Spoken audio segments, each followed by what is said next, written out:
మా వాదన మీరు అఫీషియల్గా రిలీజ్ చేసింది 191. ఇందులో మా పాలనలో 2 నెలలు ఉన్నాయి. మీరు నిరంతరం అంటే నేను ఈ సమస్య లేవనెత్తిన తరువాత మీరు ప్రక్షాళన చేస్తామని ప్రారంభాన్ని ఘోషించిన అధికారం చేపట్టినటువంటి మీరు ఈ మార్చి ఏప్రిల్ మే కూడా ఆ రోజున ఎన్నికల కోడ్ ఉంది, మాకు సంబంధమే లేదు, మా పాలనకు సంబంధించి అది ఇచ్చారు. ప్రక్షాళన మీరు అడుగుపెట్టినప్పటి నుంచి ఉంది కదా, మరి ఈ 10 నెలలు ప్రక్షాళన ఎందుకు జరగలా? మరి ఈ 170 ఆవులు ఎందుకు చనిపోయినాయి? మీ ప్రకారమే అనుకుందాం, నాది ఇంకా ఎక్కువ సంఖ్యనే నా వాదన. జూన్ నుంచి ఇప్పటి వరకు, జూన్ నుంచి అంటే మీరు అధికారం చేపట్టినప్పటి నుంచి ఇప్పటి వరకు 170 ఆవులు చనిపోయాయి అన్నటువంటి విషయం అధికారికంగా మీరు చెప్పినటువంటిదే, మీ ఫామ్ మేనేజర్ రిలీజ్ చేసినటువంటిది. ఈఓ గారు పాపము తెలుగుదేశం పార్టీ ప్రతినిధిలాగా ఆయన చాలా ఎక్కువ మాట్లాడినారు. పురుగుల మందులు పెట్టినారు దానాగా, విజిలెన్స్ రిపోర్ట్ వచ్చింది. ఈ విజిలెన్స్ రిపోర్టు అక్కడ ఉన్నటువంటి అధికారి మీద, అక్కడ జరుగుతున్నటువంటి ఆ తప్పుల మీద విజిలెన్స్ ఎంక్వైరీ వెయ్యాలా అని నిశ్చయించిందే జగన్మోహన్ రెడ్డి గారి పాలనలో ఎగ్జిక్యూటివ్ ఆఫీసర్గా ఉన్నటువంటి జవహర్ రెడ్డి గారు. వారు వృత్తిరీత్యా వెటర్నరీ డాక్టర్.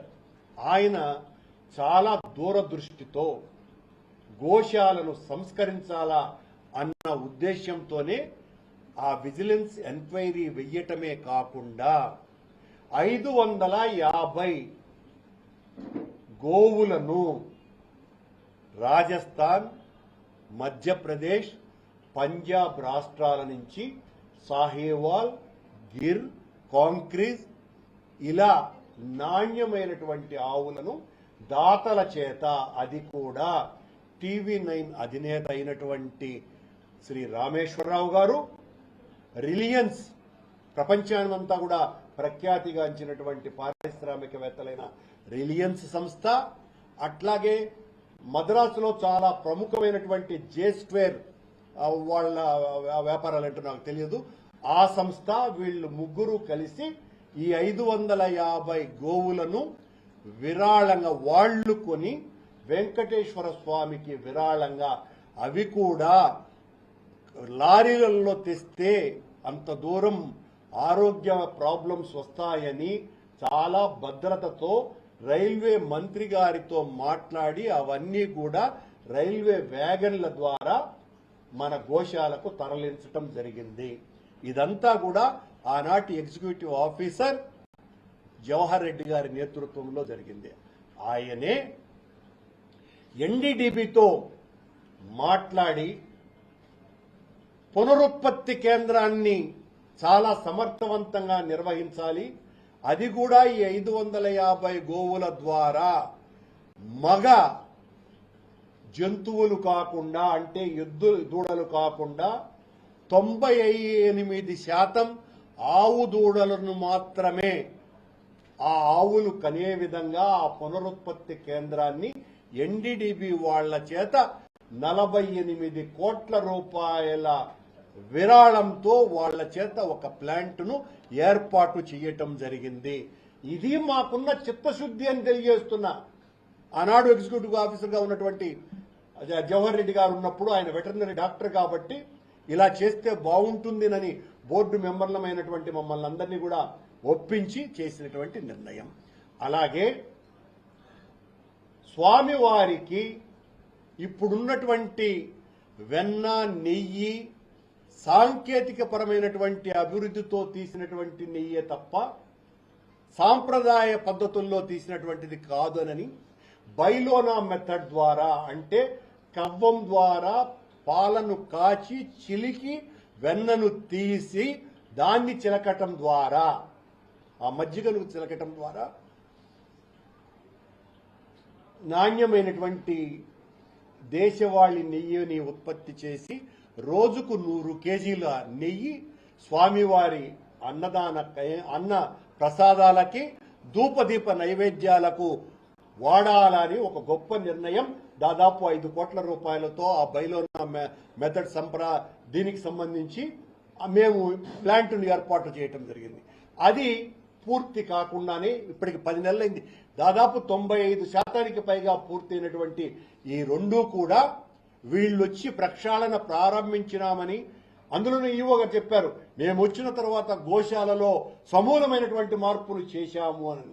మీరే సమూలమైనటువంటి మార్పులు చేయలేదని, సమూలమైనటువంటి మార్పులు చేయాలని నిశ్చయించినటువంటి ఆనాటి మీ senior executive officer Jawahar Reddy పెట్టినటువంటి ప్రతిపాదనలకే మీరు పూర్తి చేయలేదన్నటువంటి విషయాన్ని ఇక్కడ గుర్తు చేస్తూ ఆయన హయాంలోనే, అంటే జగన్మోహన్ రెడ్డి గారి హయాంలోనే మేము స్వామివారికి ప్రతిరోజు సుప్రభాత సేవ తర్వాత భగవంతునికి నివేదనగా పెట్టేటువంటి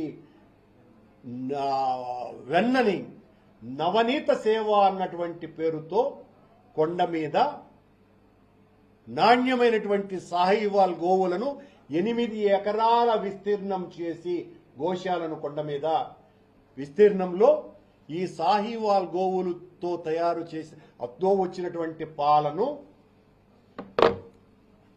శ్రీవారి సేవకుల చేత ప్రతిరోజు చిలికి ఆ వెన్నను నవనీత సేవగా ప్రతిరోజు ఊరేగింపుగా మేము ఆ నవనీత సేవను తీసుకొని వచ్చినాము. మీ పాలనలో ఇక్కడ అపవాదు కాదు, ఇలా గోవులు మరణిస్తున్నాయి అని ఆవేదనతో నేను మాట్లాడితే నువ్వు దొంగ, నీ కథ చూస్తాం, నీ అంతు తేలుస్తాం, నిన్ను రాష్ట్రమంతా జైళ్లలో కుక్కుతాం, నీ కథ జగన్మోహన్ రెడ్డి కథ, మతాల మీద యుద్ధం ప్రకటిస్తాడా జగన్మోహన్ రెడ్డి అని ఈ రకమైనటువంటి దాడేంది? మీ చంద్రబాబు నాయుడు గారు చెప్పారు, ఒక ఆవు కూడా చచ్చిపోలేదు. మీ ఫార్మ్ మేనేజర్ చెప్తున్నాడు మీ పాలనలో 170 ఆవులు చచ్చిపోయినాయని. 170 కాదు, గత 3 నెలల్లో ఇంకా ఎక్కువ చచ్చిపోయినాయి అన్నదే నా మాట. నేను దానికి ఇంకా స్టికాన్ అయి ఉన్నా. అసలు నాకు అర్థం కాల, దీన్ని నిరూపణకు రావాల్సినటువంటి వాళ్ళు రాకుండా ఈ రోజున తెలుగుదేశం పార్టీకి సంబంధించినటువంటి 2, 3, 4 శాసనసభ్యులు వీళ్ళేం నిర్ణయిస్తారయ్యా? వీళ్లకు గోశాలకు సంబంధించినటువంటి ఏ ఇన్ఫర్మేషన్ ఉంది? ఊరికే నన్ను జగన్మోహన్ రెడ్డి గారిని మా పార్టీని తిట్టడానికి తప్ప మళ్ళా వాళ్ళు బీరాలు పలకటం. గోవులకు జరిగినటువంటి నష్టం ఇంకా నేను చెప్పాలంటే ఈ 10 నెలల కాలంలో మీ పాలనలో అనేక ఆచారాలకు భిన్నంగా కార్యక్రమాలు జరుగుతున్నాయి, అరాచకాలు జరిగినాయి, హింసాత్మక సంఘటనలు జరిగినాయి. 5 రోజుల ముందు శివ అనేటువంటి ఒక జీపు డ్రైవర్ని కొండ మీద కొట్టుకొని తాగి హత్య చేసినారు.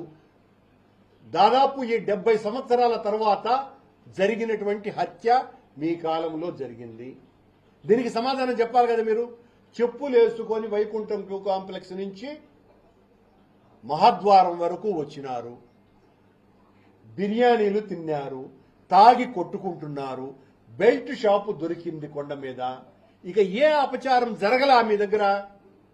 మా మీద ఎగిరి పడిపోతున్నారు. మేమేదో చాలా నేరగ్రస్తులైనటువంటి వ్యక్తులుగా. దీనికి సమాధానం ఇవ్వవలసినటువంటి బాధ్యత మీ మీద లేదా? సరే, ఈ ఫార్మర్ అతనెవరు హరినాథ్ రెడ్డి ఈ రకమైనటువంటి అకృత్యాలన్నీ పాల్గొన్నాడు అని చెప్తున్నారు. అవునయ్యా యువ గారు, మీరు ఆయన అకృత్యాలకు పాల్పడినప్పుడు ఆయన మీద మేమే విజిలెన్స్ ఎంక్వైరీ చేసింది. మీరు వచ్చిన తర్వాత ప్రక్షాళన అన్నారు కదా, మీరెందుకు సస్పెండ్ చేయలా? మొన్న తొక్కిసలాటలో ఎందుకు సస్పెండ్ చేశారు హరినాథ్ రెడ్డిని? 8 నెలల పాటు ఎలా కొనసాగించినారు? ఒక తప్పును ఎత్తి చూపితే మా మీద దాడి చేయటానికే మీ సమయాన్నంతా కూడా వాడుతున్నారే తప్ప, నిన్న ఇన్ని మేము ప్రక్షాళన చేసినామని చెప్పినారు. మొన్న రాత్రి డ్రోన్ ఎగిరింది. ఏమన్నా అంటే మీ కాలంలో ఎగరలేదా, మీ కాలంలో చేయలేదా, మీరు చేసిందంత తప్పు.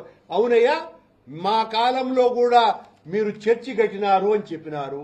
మీరు వచ్చి అధికారంలో 10 నెలలైంది. చర్చి ఎక్కడ కట్టినారో చెప్పకుండా ఎందుకయ్యా మీరు నిరూపించగలిగిపోయినారు? మా కాలంలో మేము వెంకటేశ్వర స్వామి ఆ బ్రహ్మోత్సవాలకు ఎలక్ట్రికల్ పోల్స్ పెడితే శిలువల్లాగా ఉన్నాయని ప్రచారం చేసినారు. ఎక్కడయ్యా శిలువల్లాగా ఉన్నాయి? ఇలా ఎన్ని రకాలైనటువంటి అబద్ధాలతో ఈ అబద్ధపు ప్రోపగండా చేసి ప్రజలను నమ్మించి మీరు అధికారంలోకి వచ్చినారు.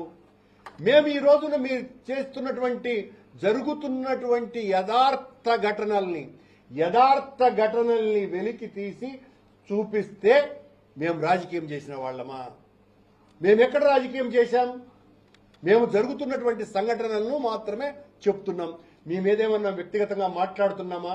ఏ ఒక్క వ్యక్తి మీద వాళ్ళ వ్యక్తిత్వ హననానికి మేము పాటుపడ్డామా? లేకపోతే వాళ్ళతో బ్యాడ్ బిహేవ్ చేస్తున్నామా? నన్ను నీచాతినీచంగా మాట్లాడినటువంటి బిఆర్ నాయుడు గారిని ఏమన్నా మాట్లాడినానా? భానుప్రకాష్ రెడ్డి గారిని గురించి నేనేమన్నా మాట్లాడినానా? మీరు వాస్తవాన్ని డైవర్ట్ చేసేటువంటి కార్యక్రమం చేస్తున్నారు. ఏదైతే గోవుల మరణం అయితే ఉన్నదో ఆ గోవుల మరణం మీద యథార్థమైనటువంటి విషయం బయటికి రావాలా అన్నది మా డిమాండ్. మీరు మమ్మల్ని ఏం చేస్తున్నారు? రమ్మని సవాలు విసరటం, మమ్మల్ని అరెస్ట్ చేయటము, మళ్ళీ మాకు ఫోన్ చేయటం, రా నీకోసం వెయిట్ చేస్తాడాము అని మమ్మల్ని బయటికి పంపారు. మళ్ళా ఆడ బిరాలు పలుకుతున్నారు. మీకు అనుకూలమైనటువంటి మీడియాలో మా మీద ఎంత చెడ్డగా రాయించాలనో అంత చెడ్డగా రాయిస్తూ, మీరెంత చెడ్డగా అయినా రాయించండి, మీరెంత నీచంగానైనా మా వ్యక్తిత్వ హననానికి పాల్పడండి. కానీ ధర్మం పక్కన ధర్మంతో పాటు నడవకుండా మమ్మల్ని ఆపలేరు.